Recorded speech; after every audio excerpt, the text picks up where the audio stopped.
crap off the screen. How did you get that on your Hangouts? Oh, this here? The yeah. Oh, I use a program called XSplit. Okay. Yeah, I'm about to get that. Yeah, XSplit's actually, well, I actually got it when they were offering like a lifetime license. I'd been using it for, I don't know, like 6, 12 months, something like that at the time. And they offered this lifetime license. I'd been paying, I don't know, a few bucks a month prior to that. And they're like, oh, limited time only, lifetime, get yourself a lifetime copy for, it was like $100 or something. I'm like, yeah, sure, fine. Lifetime is apparently like 60 years. I'm like, okay, that'll do. Oh, my kids could take over when I'm dead. Crimes. Oh shit. See, I'm But yeah, you just can starting on my resize and add computer. whatever you need to, and yada yada yada. It's a nice little interface. When you I'm get this just one, you also get starting access to getting. the gaming side of it. Sorry, go ahead. I was just starting getting access to like buying different shit, and I'm still working with OBS, and OBS is just it works, but it's I know a lot of limited. people that are huge fans of OBS, but there are certain parts of the interface when I first started looking at it, I'm like, I don't know, man. This one was a little bit easier to sit there and navigate my way through. So I ended up going with the XSplit. And they're both professional quality, generally speaking. Oh, hey, hey, Blue. I'm just Hello, actually darling. It's popping nice it. to have somebody with a better voice than mine in here. All right. So here's the thing. I actually just wanted to get you in a hangout. Like I was saying, Hello. hey Blue. Hi. Ah. I And what just I've been going through recently is trying to promote my fucking art, so I know not just the logistics of it, but how it is when you're just trying to make sure that you're trying to promote your stuff and it Well, gets. the thing is, in my case, well, I got fucked up a few times, but I also completely fucked up because what you're supposed to do in theory is try to build your social media following before doing much of anything else. And that's the part that I absolutely despise because you sit there and whether it's a YouTube channel or just tweeting or what have you, you start off by doing it because like, oh, I want to comment on this. Or I'd like to do a quick little video on this or something like that. And before you know it, you have this weird obligation of, first off, you can't talk especially with like writing a book. You can't talk about anything controversial. I can't sit there and write a note to Trump saying, listen, you massive fucking douchebag, you yeah, anyway. You can't sit there and go and just start lobbing the insults and this and that because it'll come and reflect on you. You you've can't got to make be yeah. off-color jokes that might fail because then you might get Yeah. fired from working on Guardians of the Galaxy 3 10 years later, long after you've apologized for it, shit Yeah. like that. Which is really bad because it's like I've seen this before. You make a comment like you said 10 years ago and then it follows you around and it's absolute bullshit. It's Yeah. like 10 years, the 10 years ago you is not the 10 years ago now. I saw this thing on my It's so stream the other day. awful. I It's some so terrible. oh, this thing popped up on my stream just yesterday. Actually, I'm looking at it going, oh my god, I want to comment on this, but I can't because it's a fucking author's ID. I'm not allowed to comment on this, and it was something about the whole gender binary kind of thing. And it was, I think what that we need Oh, to do is start giving our children numbers until they're old enough to decide their own gender identity. Now, of course, my first response is oh, gender identity is bullshit. It's actually just holding up and supporting tired, used up horseshit gender norms that we have that, well, women are supposed to be this way and men are supposed to be that way. Why don't we just let people be themselves and stop saying, well, you're supposed to act a certain way because of your tits, vagina, dick, whatever. oh. So, I mean, the whole notion of these gender norms and, oh, well, I identify as this and I identify as that. They're identifying with what our culture has assigned as being traits of being male or female, not specifically to, having a penis or a vagina. It has nothing to do with biology. Oh my But you god. sit there and post this shit and, oh, you're controversial Oh for my saying god. you should let people be themselves. Somebody who actually understands the whole thing. Like, uh, you. I Well, this was okay. on Twitter where you have entire fucking intellectual conversations in 2 second sound bits. I mean, fuck that. All right. So, and But here's that's my where we thing with are that. now. It's like it's like totally in sound bites though. That's what it is, isn't it? Here's my thing with that. It was this guy that I was watching. He makes points, and it's just like a lot of it is just people trying to take away their woman card or man card. Mm-hmm. And those are the people that are just mostly just influenced by this shit. It was like the ones that are most insecure try to fucking pound the trumpet the hardest or blow the trumpet the hardest. Well, I mean, when I was working on the book, there were a couple people I knew that were like, "Oh, I don't know, you're using a female lead character. That's hard for men to pull off." I'm like, "No, as long as you treat the character like a human being and don't focus on whether they have tits or not, you're fine." I mean, I know it's a crass way to put it, so excuse me that, but this is the thing: Yeah. is writing a male character, writing a female character, as long as you're focused on them as a person, it's not that hard of a thing to do. No, I mean, a while ago, I really did read Star Wars fan fiction, and Mhm. I didn't care if it was male, it was Luke Skywalker, or if it was a female protagonist. I did not care. It didn't matter to me. It's not even a thing. Well, you got to look at it this way. A lot of people that that it does matter to have actually poisoned the society. Like, for instance, I can agree with that. Yeah. and here's the thing: it got super hyper bad with gaming. I'm just gonna, that's I my mean, wheelhouse. I mean, Gaming's the worst. for my own when I read, it was maybe 10 years ago, so it's obviously changed between now and then. But it was like I didn't give a monkeys between, you know, if it was a male protagonist, a female protagonist, it didn't matter. But obviously now, 10 years hence, it's Now it got a lot actually more. matters because now most of the publishing companies, the big box publishers, are looking for characters that are gay or transgender because that's the fad in writing. All right, I'm gonna just But put then this up it's like, for a little but bit, I guys. don't care if you were a particular. I mean, just forgive me, but if you were a particular, Hang on a second. I I'm don't. sorry. I gotta be a schmuck to Crimson for a second, dude. If you're gonna put that up there, I have to charge more for the stupid paperback because of because of the actual printing costs on it. Go to the ebook, man. That's the one that's nice and cheap. I put one real cheap on the ebook because I just want people to read the damn thing. Well, you know what? I am a tactile person. A So I lot of actually folks feel on here seem to prefer the actual books, but you know, it's just one of those things that you put that up and there's like $9. You were asking $9 for this book, and you were, you know, yada yada yada. It's like, yeah, with half of that, a little bit more than, well, okay, roughly half of that is the actual printing cost of the stupid thing, it's worth and it. well, half the cost is a printing cost, and then what's left, I get, I think, like 60% of any profits. I make like $2 on it or something like that, whether it's ebook or the actual paperback. I make about the same. Because, you know, but at the same point, you look at it, it's like, oh, that's, I don't know. But granted, when I was a kid, books were like $6-7, and I'm go to bookstores now, I'm like, $12? You kidding me? $13 for no, man, paperback? No. All right. So I was just putting the book out there, the link out there. So here's the thing. One, I don't want to give spoilers about the book, especially where I'm at right now. But Oh yeah, you finally got past the lovely big first twist. You're past first death now, first real death, meaningful death. Yeah, and I'm almost tempted to say that it doesn't seem like it'll stick. Oh, it'll stick. That one sticks, all right, man. I'll give you that little bit of spoiler. That one's dead for good. She ain't coming back.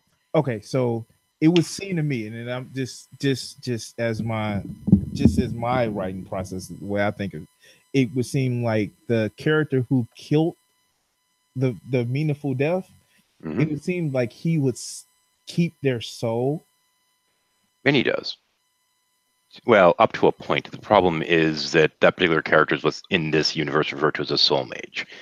There's several different kinds of magic. There's the magic of the body, the magic of the mind, and the magic of nature.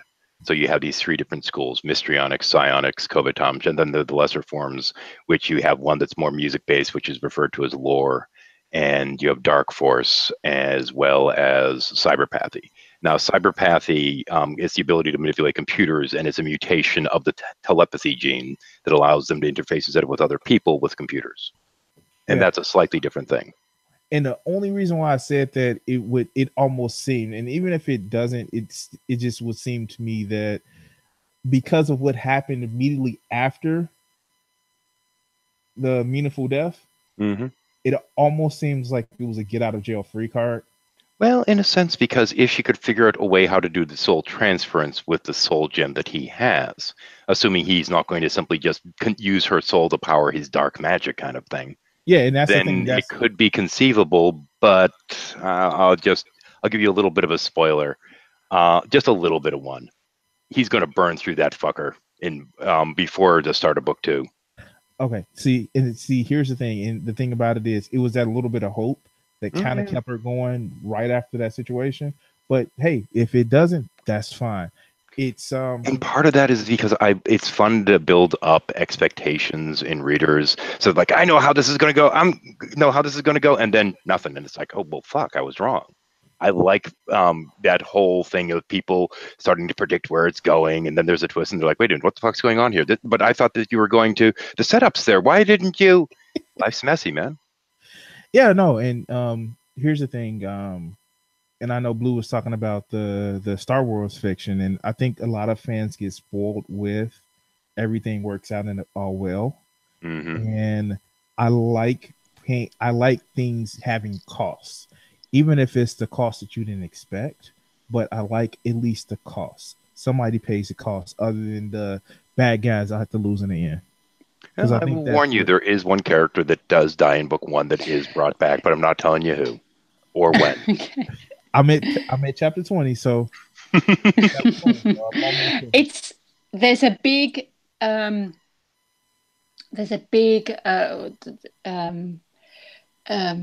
what's the word, investiture in the people that I know, that Star Wars and even Star Trek, just to go back a step to Star Trek, it's like, you know that those characters aren't going to die. You know that Picard or Skywalker or those people aren't going to die.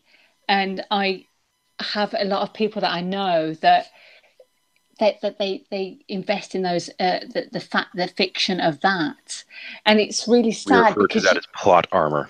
Yeah, it's like, exactly. So they're sort of insulated, so they know they're kind of what's the word? It's they're kind of they're comfy in that fiction, that they know that their characters aren't going to die. Yeah. Well, do you see? They're kind of cozy. There have been a couple exceptions later. One of these big series, whatever, they end up killing their main character and switching to a sub character. Yeah, it's and so when you get to the films that we have now, and obviously the people that have died now, but it's kind of it when you have the fiction that spreads out, it's people can't adjust to that. Well, that's just a new thing, because in a lot of the classic tales, everybody dies, or at least the hero dies in a lot of them. Honestly, that's what I liked about Rogue One. How can you have the hero die? Let's say the hero, obviously Skywalker, he can't die in this book and then still exist in this book. That's why you have to have them. Are you so sure about that? Oh, well, yeah. I mean, hang on. I'm going to ask Crimson not to actually do this, but I'm going to ask you to do something. There we go. I'm popping the link in here for a second. Go to the little sales blurb for book 2. There's I don't want to call it a spoiler. It's more of a warning for those that read book 1. But just read the little blurb on book 2, and you'll get an idea of what my challenge was when I opened this up. Because when I did this, I wrote this in part as a challenge to myself, because there are certain notions within writing, period, things that you cannot do, or that you must not ever do, or what have you. And I found a way to break that rule and be able to keep going. And yeah. And actually, Crimson at this point of the story would have an idea of how I accomplished that. Because I believe you are past popcorn. What did you say? Yeah. That actually comes from a lot of these stories grew out of role-playing games that I used to run. When I was a kid, I was that weird little kid that was thought differently, or I might have been smarter than most of my other classmates. I might not have been. I don't know. I mean, you always feel like you are when you're that kid. And I was a somewhat reclusive one that didn't get along well with so many and spent more time studying the other kids in my class than actually trying to talk to them. Because, why do you think the way you do? Why do you act the way you do? This is fascinating to me. I probably should have taken up psychology later in life as opposed to being the subject of it. But nonetheless, so this is kind of how my young life was. So I sat there and I made this space combat game, and then I started detailing all the different races, different alien races to go along with the space combat game. And then as I got older, I started making friends and was introduced to role-playing games. So I converted this whole thing into a role-playing game. And there were these two kids that were playing that absolutely couldn't stand each other, to the point that one of them, as an asshole at the beginning of a game, decided to kill the other player's character after he had just finished rolling it up. And I'm like, you motherfucker, now have to stop the game for 2 hours so he can roll him another damn character, you shithead. So this is like we had a grudge match going. I mean, have you seen the film Ready Player One? Yes. No. Yeah, that's kind of okay. Just check it out. It's a really, really, really cute film. Just what Shadow was saying there, it just kind of resonated. Well, Two people. So at this point, there's like a grudge match between these two not the characters, the players at this point. Yeah. And the entire group ends up getting captured, and they're in this prison facility, and there's this guard that's watching over them. And one of the two decides that he's going to be a little bit of a schmuck. The other character is getting tortured during this part of the game, during this little bit of the scene, so to speak. His character is getting tortured by the jailer, and the jailer is a changeling. And the other kid goes, "Oh, this is kind of fun to watch. I wish I had some popcorn." And I'm thinking, you are being such an asshole. So instead of doing anything rational, the jailer goes, "Did someone say popcorn?" and goes berserk, starts trying to kill everyone. And that's where the whole popcorn thing originally came from. And since then, it's been like, I've got to figure out a way in universe to explain why this is a thing, because with the role-playing games, what happens in Corrales stays in Corrales. At that point on, whether anyone knows that it ever happened, it's still canon as far as I'm concerned. So in book 2, you actually find out the mystery of why popcorn makes changelings want to kill people. Nice. I think I do need to actually. I will. I promise you, Shadow. I will go onto Amazon and buy your book. I promise. No, I do promise. Well, the thing, and this is part of the reason why I'm frustrated with my channel being taken down, because my computer crashed the first time I tried to start up a stream, just kind of BSing about it. In a couple weeks, there's a company I'm trying to approach to see about marketing the book, and one of their, we'll just say their prices are based upon how much you're charging for it. So I'm planning on having book 1 on sale for 99 cents at some point in the next few weeks, but I won't be able to do that promo with the damn channel down. I will do. I will. But I have to go now because unfortunately my eldest wants to watch X Factor. And my heart sinks with X Factor. Yes, don't put that hand over your face, Crimson. Honestly. But only because we watch X Factor for the crazy people that can't sing at the beginning part of it. It's awful. Honestly, I know. Yeah, the train wrecks. I get it. The train wrecks. Yes. Mm-hmm. So can't look away. What is it now? Yeah, it's on now, so I need to go. So okay. I love you all. And Take care, Blue. And Shadow, I will buy your book. Don't doubt it. I will do that. Crimson, I love you. I don't know. My attitude isn't go buy the book. I hope you enjoy the book is always my attitude. I will do it. I'll read it. I'll buy it and I'll read it. So that's the important thing. Okay. Love you all. Bye-bye. Bye. It's snarky, it's tongue-in-cheek, and there's a reason why I spent about 10 years writing it, in part because I needed multiple voices in there. Because initially I actually started writing it from her brother's point of view, and he's got a bit of a different personality from her, and eventually I figured out who the main character should have been, and I switched to the current main character. And it became, as far as I'm concerned, a much more enjoyable book, not only to write, but I think better to read. Because, she's the one that should have been the main character to begin with. And I have a lot of fun with her, but at the same point, there are certain views and ideologies and what have you that you tend to have when you're younger. That cynical view of the world around you. And I managed to capture that during the earlier stages of writing it. And towards the end, I get a little bit more real, and I start introducing a character that's a little bit almost a maternal figure to her as it goes on in the story.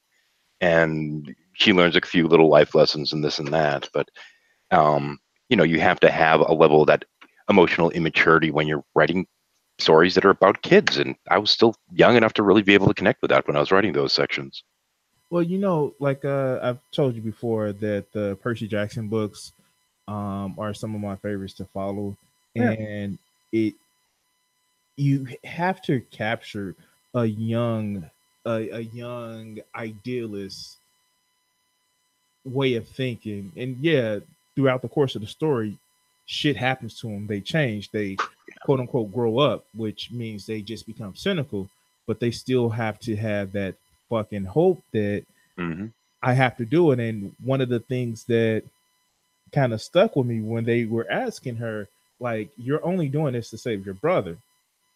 She said, yes, but I also may want to help save the universe as well. But mostly this is my brother. And, Mm-hmm. at that point, they're like, well, at least you're growing, because it's an acknowledgement that I'm doing it for selfish reasons, but I still need to do for the common good.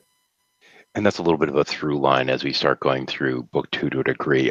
You get a little bit. I'm not going to get into too much of that, but in book 2, she's trying to come to terms with varied aspects of herself. And when I say her, there's a caveat there that I'm not going to actually reference. But nonetheless, in book 2, you have this notion, and this goes back to Carl Jung, one of the two fathers of psychiatry, or at least they're considered to be as such. Because I hate Freud, but Carl Jung, on the other hand, had very different views of things. And one thing that he would talk about is the shadow aspect of the self, which sadly enough is something that Jordan Peterson references. But I don't like the way he goes about dealing with it. But this is that idea of there's this dark part within all of us, that part of yourself that you don't want to accept, that you want to try to push away and deny and say, this isn't me. But at times it's useful. That aggressive, that almost animalistic, that bestial part of the self, that part of yourself that, okay, fine, I know that this is the supposed right thing to do, but this is what I must do. Well, and that internal conflict is the shadow. Well, you know what? Here's the thing. Because like not that I do a lot of pop culture, but I do a lot of gaming and anime, and these are some of the things that you find in a lot of anime. One I was just watching like a few weeks back. I'm sure you've heard of Naruto in anime. Oh, of course. So there's Hard not to. Where there's a scene where he's actually trying to fight and get control of the monster inside of him, and he has to face what drove him. Yeah, hope drove him, but it was really, I'm going to show you guys I can be better than what you think I can. And he had to make peace with that. And this is just like it. Parts of that remind me, and it's other parts, there's other references that I can actually be thought of when it comes to, yes, you need that monster side of you in order to push through with, yes, I need to do what's right, but fuck, sometimes I'm doing it just to prove myself or for selfish reasons. And that doesn't make me bad to do it. It's just that I need that other part of my personality. Well, in a lot of cases, what you have is a conflict between, for example, the more emotional side of the self versus the more rational side, the one that does what must be done regardless of, But that through line goes throughout the first two books, and that's what I refer to as the Jungian arc. It's an exploration of, the darker half, as well as an exploration of, is it really the darker half, or might I be? And that's really where we start getting to in book 2 with it, is the exploration of, wait a minute, am I the evil part, or are they the evil part? What's going on here? And that kind of self in reflection there, and realizing that we need those other parts of ourselves to be whole. Yeah, and one of the things that I actually liked also that was coming up in the book is basically not Vance's turn to where I was, because he didn't really quite turn, but right when they finished the ceremony and they thought he was, when they were separated from everybody else, and he went on his whole megalomaniac type of tirade, and she's like, I call that the golem scene. and she was like, wait, what the fuck is going on? Just because we went through this rite of passage, now you're starting to act crazy. Oh no, you were just being influenced. Mm-hmm. So yeah, but yeah, I actually refer to that as the golem scene. Little Lord of the Rings kind of almost reference in there somewhere. Not quite, but there might have been a little inspiration there in terms of his behavior. Now, my thing is, I kind of got a idea of how Hyrule was. Mm-hmm. Now, is it a civil place or non-civil? Because they seem to be taking deaths as pretty casually, yeah. Yeah, I kind of got the idea of the way I usually put it to my wife, and this isn't just Hyrule, this is Corollas in general. That I might like the universe that I've created over the years, but I sure as hell wouldn't want to live there because life is pretty cheap. I mean, think about how our society is slowly changing now with, school shootings and this and that, and how much are we starting to become desensitized to this kind of violence? I mean, there are those of us that still care, but as a culture, we're just slowly getting to the point that it's like, and you talk to people that live in places like Israel or this and that, it's like, oh, well, does terrorism bother you? They're like, it's another bombing, it's another explosion. It just becomes common day. Yeah, and almost to a point where people want to look the other way. The satellite explosion in the first few chapters. Oh yeah. It was a malfunction and the satellite just fired. The wrong direction, yeah. Defense satellites don't point to the surface; they point away from the planet. And one of the main characters' aunt is in the car flipping out about how stupid it is that people are buying into this shit. Yeah.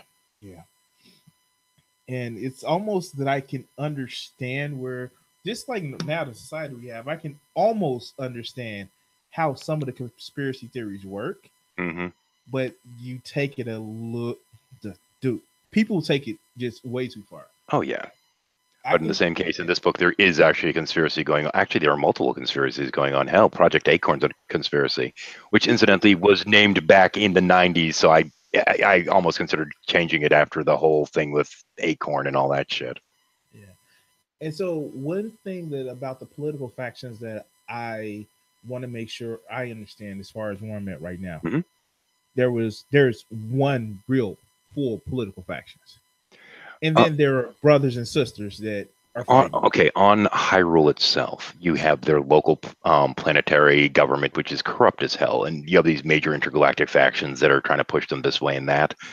But this is a relative small. This planet strategically has value, but other than that, it's just a little fucking backwoods nothing. It's a kind of a no big deal planet, other than the fact that there's natural slipstream is right near it, so that makes it a strategic value. So you have all these big empires that are vying for control of it, but the local government's kind of, they're kind of piss ants. So it's basically like how Marvel sees Earth and the universe. Yeah, basically. The planet's backwater, but it holds a strategic point. Yeah, there's value to it because there's this major throughway that you sit there and you can just get your ship ready, go into the slipstream, and it'll bring you through all. It's about somewhere around 50,000 light years over the course of just a couple minutes past the Dew-Star Nebula, which is where the one functional Stargate in the universe is currently positioned, which makes it incredibly valuable land just to be able to have a strong foothold in this area, which is why this group, Project Acorn, is trying to get control of the planet. Because you're basically cutting off the main supply lines to most of the major factions if you can control this planet. So let me get a couple things straight from what I've understand. Mm-hmm. It's basically a triune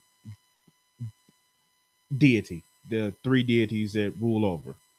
One disappeared, one is in another dimension, and one is slowly losing power. Well, realm masters aren't exactly deities. They're entities of ridiculous amounts of power that are just out there. Right. Well, just using it as a placeholder, but they basically they're tied into the consciousnesses that are there, but they're not exactly deities. And so Well, you have the Johnny, and the Johnny species were the ones that originally made the universe, basically. And because they're trying to escape from their own, because it was slowly collapsing, eventually the stars die. So what happened was they essentially created this universe, and they were one of the first races here.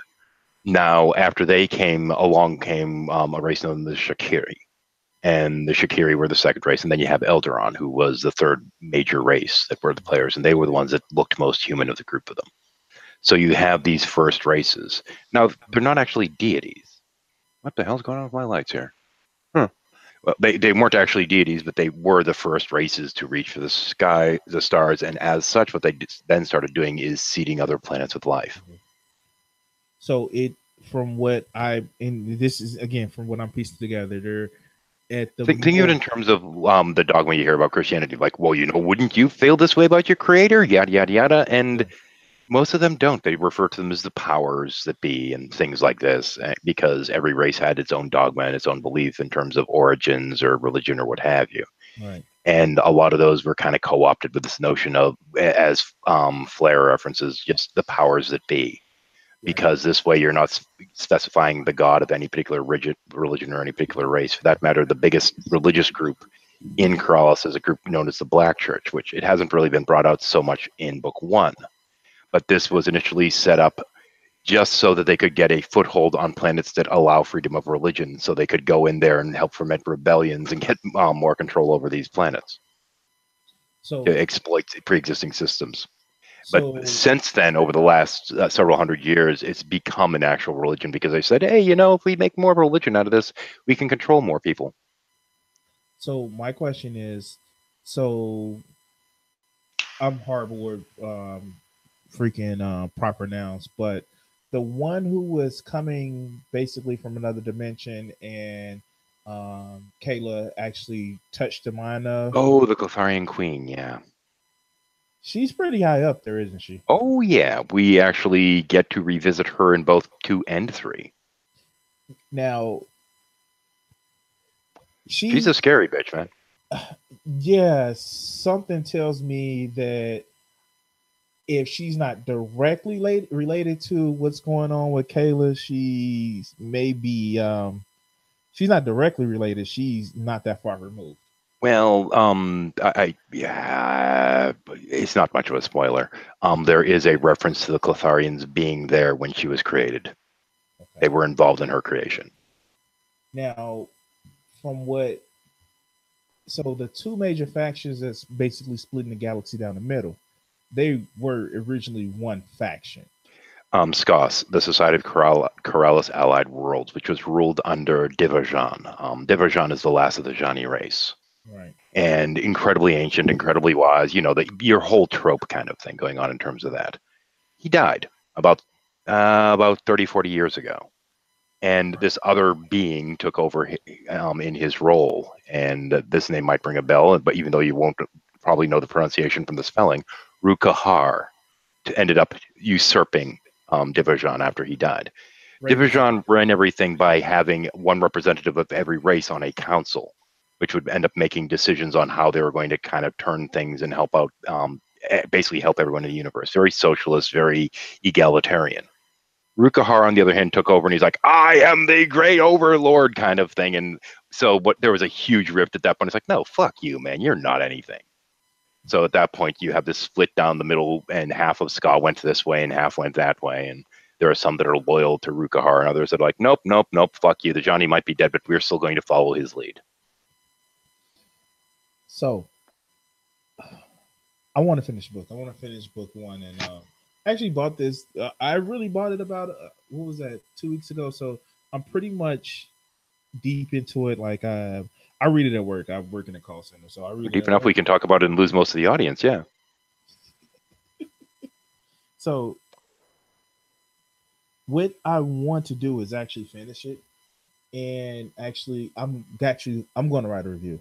I'm going to do a video review and a written review of it, because it's actually... Because I need some on freaking Amazon so I can promote the goddamn thing. Fucking pain in the ass. What I can also do is, my local library is actually pretty good for acquiring things. Like I actually had the I had them get a video game because Cool. they rent video games. I can actually have them put it on a list where they can actually get it. Yeah, So, it'd be fun. all right, I man. I am have some things to do. I'm probably going to be streaming later on with some gaming. Oh, hang on, the art thing. I wanted to get with you on the art thing for a second before we actually see about taking this down. Yes. Um, one of the hardest things with art is not only building the audience, but that kind of weird guilt you have when you have to sit there and try and push people because you always feel like you're being a pain in the ass, but you have to push through anyway. Um, One of the things is trying to find a preset audience. And I mentioned this to you the other day, and I'm going to mention it again now just for the heck of it. There's sites like rpg.net and stuff like this that what they do is there are people that basically submit art there with a price tag on it, things like character portraits or essentially little miniatures and this kind of stuff. Now we're talking virtual, we're talking art here, as well as map sets or things like these lines. And that might be something that if it's something you think you can do in terms of Forte, that you might be able to get some sales through there. I did actually look at Roll20. At first, I went to roll20.net, .com, then I realized it was .net. So I Yeah. did actually go. I was looking at it at work. I But wanted there's a lot of satellite sites that actually, and if you do a look for role-playing game art or art that can work with Roll20 or what have you, you'll find there's a number of sites that sell map tile sets and character portrait sets and all this kind of stuff, and that might be something worth looking into. Hell, through the folks that play Roll20, if you can get your name out there a little bit, you might be able to say, "Here, I do character art." You know, if you're looking for something, let me know through their forums. Yeah, and I've actually never played D&D. And it's not required. No, and the reason why I said that because I was always into it. I was always into the video games, but Mm. I know some of the things, and I've heard people talk about some of the art and some of the things that people have actually requested, and it was There's a lot of people that just want, they have this idea for the character and they will come up with these huge descriptions and backstories, and all they want is somebody to make them a little character portrait for when they're playing so they can look at their little character down there. It's a thing for folks. It's just, I don't know, man. yeah, It's kind of like your little, the little picture you use to represent yourself on YouTube, for example. I mean, how many people are like, oh, dude, I'd love to have a custom little icon for myself here. It's a similar kind of concept, but for their characters. yeah. And so I I actually started drawing seriously about age 16. And Mhm. I know with me, I actually have a dated picture of like one of my first two drawings. And I look at it, it's you're, I know it's a little bit different with writing, but Let me to put me, this into a frame of reference. My first attempts to get published and desire to get published was when I was in my teens, way back when I was in high school. Big deal to me. I sat there, I submitted stuff all over the place, and I thought it was really good. And then years later, I looked back and thought, holy shit, what was I thinking, man? This is crap. But that's the thing is, it doesn't matter, what level of proficiency or even expertise you get to in any kind of creative field. You can sit there and write something that people look at and think is absolutely wonderful, but on some level internally, you're looking at it going, "This is shit. Why the hell do people like it?" Which makes it hard to market, man. yeah, and that that is something that I'm still trying to struggle with myself. It's just one of those things where it's just like I know it's good. I see the flaws in it, but There's a point at which you just have to kind of throw it out in the wild and hope people like it. And some people will, and some people won't, whether it's art or writing or what have you. And accepting, there'll be some people you'll hopefully find an audience. There will be some people that'll like your shit, and other people that'll just turn up their nose and hate it. As long as you have the bones of the talent there, you're good, man. And yeah, that's all it really takes. As long as you have strong bones, it'll hold that skin on.